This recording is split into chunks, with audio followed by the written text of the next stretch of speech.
Well, welcome everybody to our podcast during our 1 and 2 Samuel series. It's great you could join us. We got to answer most of the questions on the weekend, but we have some other ideas we'd like to throw out there and discuss. So with me today is the Reverend Wayne Tilsley, who preached at 8 o'clock. Welcome, Wayne. Thanks, Paul. Good to be see you. here. Yeah. Good to see you, mate. And Keith Baker, our senior minister, who preached at 5 and 7 on Sunday. Thanks, so mate. welcome, mate. Thank you. Good to be here. Good to see you guys. So we looked at the anointing of Saul of sorts, and also Israel asking for a king like the nation. So we've gone from the high point of chapter 7, where God is taking care of their enemies and things are good under Samuel, to this downward spiral, the beginning of it. Like we talked about, I think everyone talked about it from Romans 1. I was just interested to start off the discussion is can you just tell us like one thing that really caught you as you were preparing for last Sunday that sort of thought, oh, I hadn't really seen that before? Can you just give us an example of something that caught you guys out? Well, not caught you out, but stood out to you. Who'd like to go first? I'll jump in. The section we had was from 8 through to 12. Yeah. And I spent a lot of time in chapter 8 because I think that sort of sets it up with the asking for a king like a nations, and spent some time there. But a thing that really struck me was the end of chapter 12. So chapter 12 is sort of Samuel's farewell speech. He's old. He's about to retire from that public role of being the judge and all that sort of stuff because there is now a king. And I was struck by the declaration of how evil Israel's request was, and how God kind of underlines it, puts it in bold and italics and highlights it by that, that awesome demonstration of the rain on the wheat fields that were dry. And so God's people must have been thinking, we have really blown it. We are toast. We should be toast in God's eyes. And yet the last thing there, Samuel says, no, but come back to God, because his heart is for the glory of his name, and he will be glorified because he chose you even though you weren't worthy, and he will forgive you even though you aren't worthy. So turn back to him because you actually have nowhere else to go. All the idols are useless. And just that incredible grace in the face of evil, I found, tremendously encouraging for someone like me who blows it with God. And you think, is this it? Is this the time when God's had enough? And you go, no, in Jesus, his heart is always, no, there's forgiveness, and come back because there is nowhere else to go, and I chose you. You're precious. Like, wow, that's just overwhelming grace. People talk about this, the false contrast of the harsh God of the Old Testament and the forgiving God of the New Testament. No, but read 1 Samuel 12. It's the same God. He's got the same incredibly gracious heart right there that's going to point forward to what Jesus is going to come to do. So that really leapt off the page to me. Yeah, thanks, Keith. That's great. Thank you. Yeah, I was interested that Samuel was hiding in Saul was hiding in the baggage. I was really thought, wow, what's going on here? Comedy, mate. Yeah, it was a comedy because when they introduce him, he's a head and shoulders above everyone else. He stands out in the crowd. He's a handsome guy. He's the sort of guy you want to follow, a great leader. Wow, he'd be, I thought straight away he could be on my basketball team. He'd be good. And you'd love to have someone like that playing with you and doing things. And then he's anointed as king, and with Samuel, a sort of private sort of thing. He knows what's going to happen.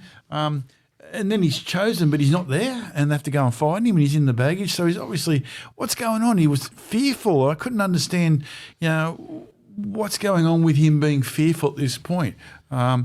He obviously feels out of his depth, or he's concerned or worried about what's going to happen now at being king, because it is a new position. No precedent before for that.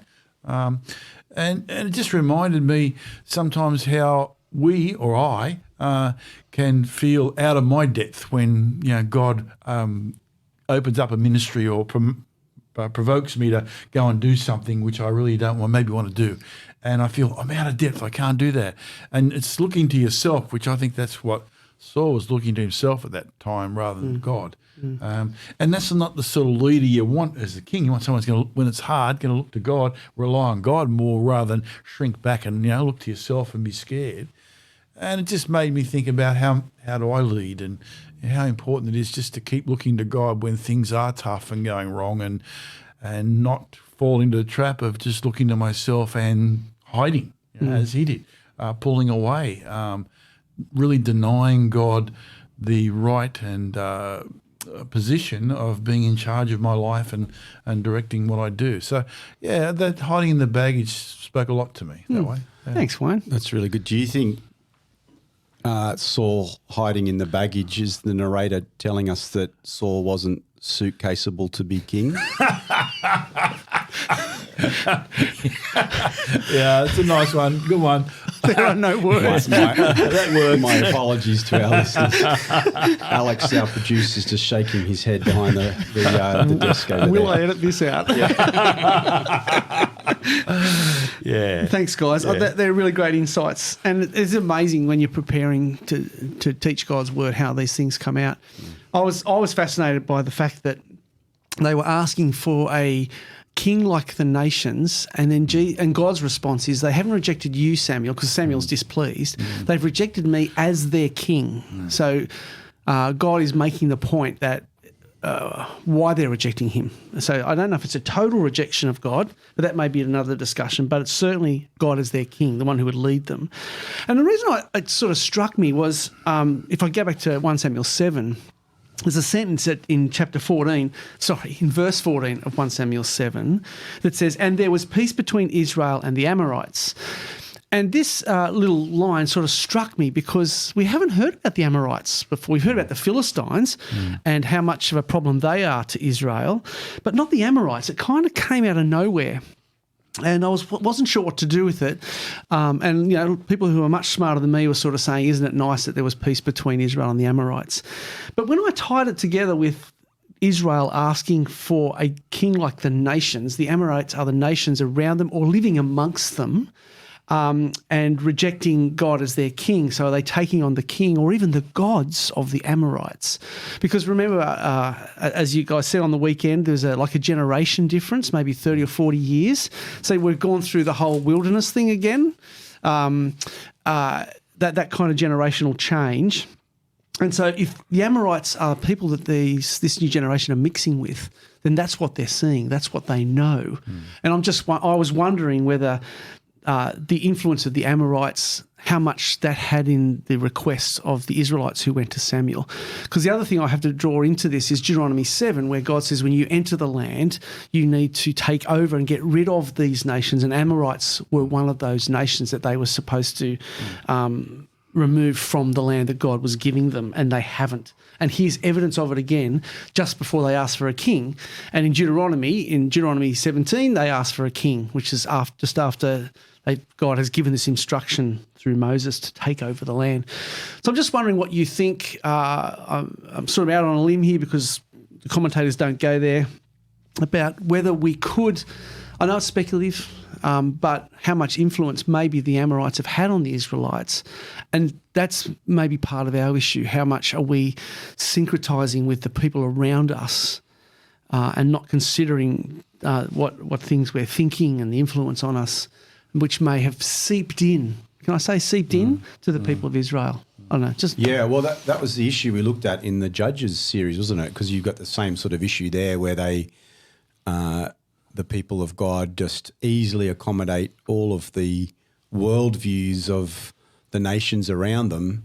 And you think, well, that isn't, that, one level people think, oh, that's nice and, that's sort of peaceful and all this, except those worldviews are toxic against Israel's God and for his people, because they lead them astray from the one source of truth and love. They lead them astray from their covenant with the God who saved them. So it could be the case that the Amorite influence there is one of the reasons they asked for a king. Yeah. And it may be that so that could be the reason amongst, the other nations that they keep battling against seem to have kings, and sometimes they lose against them, and so they keep going, well, it works for them. Why can't we look exactly like that? Yeah. Maybe that would work for us. But you're right, and you point out in chapter 7 and in chapter 6, God is clearly in the narrative the one who has been leading them and fighting their battles, and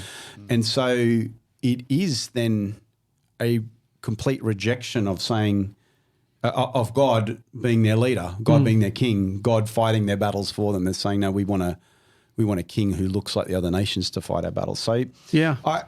I don't know how much of a limb you're out on. I think it's quite plausible. Yeah, it could be a contributing factor. Yeah. And at the beginning of chapter 7, it talks about the Israelites getting rid of all their Baals and Asherah poles and things like that, which was part of the Amorite religion. And maybe that's a contributing factor to you get the king, you get the gods. And so that's why it's evil in chapter 12, as you pointed out. Maybe it's contributing to that as well. Yep. Did you want to weigh in, Wayne? I was just struck too by the idea that Samuel's saying, remember this, remember what God's done, remember who He's been to you, remember, and rather than being distracted by these other groups around you and thinking, hey, look at them, remember the past, remember how God has been there and done all these things, and particularly when God's done these victories, a lot of them He's just done by Himself. There hasn't been any human person involved. God doesn't need people. And I was just struck because we'd finished the Apostles' Creed recently, and I was struck the whole idea of how important is a statement like the Apostles' Creed that reminds us of who God is and what He's done, and just keep it in our minds and in our thinking, and so that we're conscious that we serve a living, powerful, sovereign God who's done so much for us. We're in a covenant relationship with Him.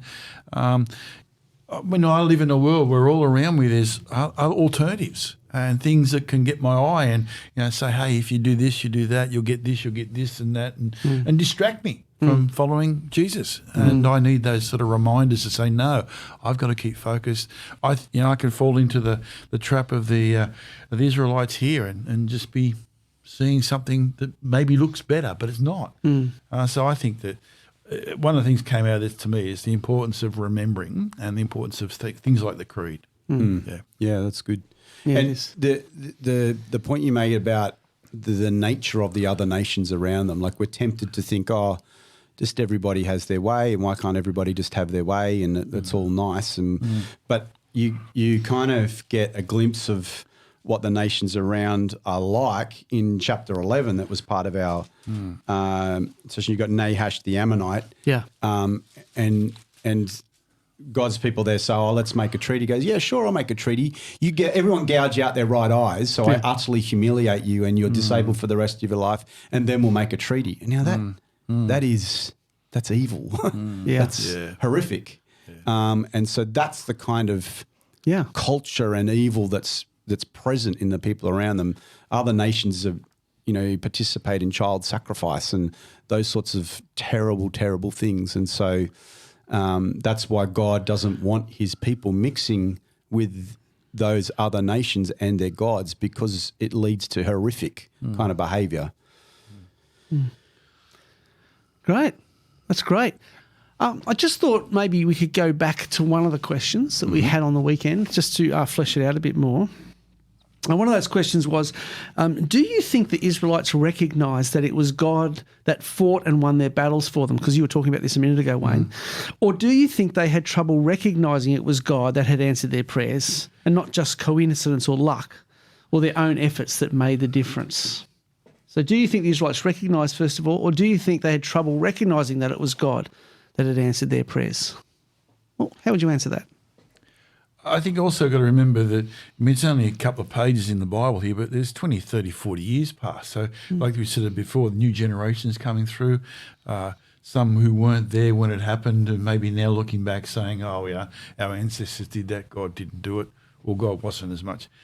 I think that's got some merit that they're failing to see God in action.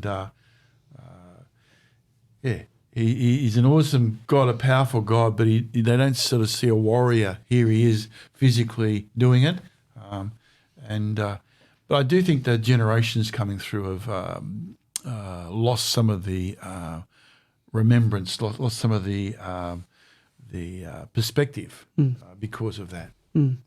Yeah, and the remembrance stuff, I think, is important. Did you want to comment? Yeah, I think that's right. They don't have the eyes of faith to view what's going on in the world, which means they haven't been shaped by remembering who their God is and what He's done in the past. It's interesting, right throughout the Old Testament, people keep coming back to the Exodus as kind of the great defining event of who God is. You know who God is because what He did in the Exodus. And that's, as the timeline moves on, that's not recent, but that's the way that people go, this is how you know who God is, and this is how you know how He's working in the world because this is His character. Now, maybe this generation didn't see God working because it had been 20 or 30 years since they saw something obvious, but they should have known from the Exodus. And it's a bit like us. It's a couple of thousand years since Christ, but we should know from the cross what our God is like and how He's working in our world and that He is working in the world. So we need to have the eyes of faith to process, history is God's story and it's moving somewhere that God's taking it. If you take yourself out of the influence of God's word to be renewing your mind and to be renewing your eyes to see and process what's going on, you will think, oh, there's nothing happening. Where's God? And maybe we'll do something ourselves. But so it's so important that we keep remembering God is present now and we know what He's like now because of what He's done in the past. Yeah. And I think it's just the whole nature of human sinfulness. We want to elevate ourselves, bring God down. We want to think we're in control, we're making the difference. I think that's just in the background behind all of it. Yeah, which is clouding our remembering and remembering the Exodus and things like that. Because it's interesting in Samuel, both the Philistines in chapter 3 or 4 remember the Exodus. Then in chapter 12, Samuel reminds them, saying, remember Aaron and Moses, the dudes that kind of, he didn't use the word dude, but whatever he said, brought you out of Egypt. So that remembrance is not just amongst the Israelites, it's amongst the nations who remember what God has done. Yeah, that's fascinating, isn't it? It is fascinating. And like you said, Keith, this is sometime after that happened. Yeah. Well, that's all the questions we have. Great discussion. Yep. Thanks, guys, for that. Thank you for listening in, and hopefully there's some things that you can think through, or if you want to come back to us on, please feel free. But thanks, Keith, for today, and Wayne, and for the weekend, guys, for your service to us. And the wonderful Alex, good to see you, mate. And we hope you have a blessed week, and we'll look forward to seeing you on Sunday.